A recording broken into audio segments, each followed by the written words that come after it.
Hey everyone, welcome to the second part of my walk made in front of Zanzibar Beach, located in front of the Alesi Beach Resort in Mamaia North, Constanța. In this video I am walking along the same stretch of coastline, moving past the beach area and staying close to the sea, where the waves and the summer atmosphere set the pace. You'll see how the scene changes and different moments happening naturally along the shore.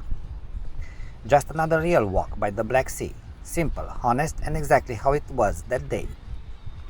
So if you feel like taking a short seaside break, come along with me and enjoy the natural sounds and breathe in the healthy sea breeze.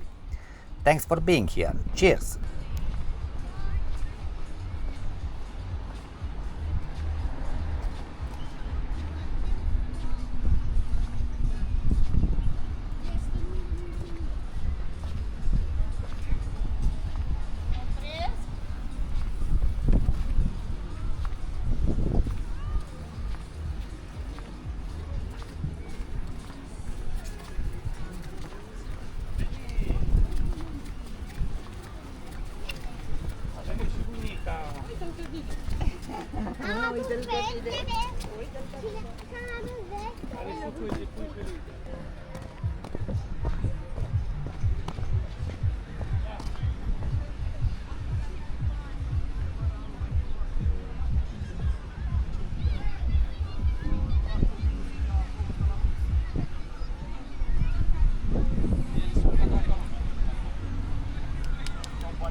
Aia e cu somnul exact ca muca, da.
Ei mai trimite, bă, ca unde făcut tine?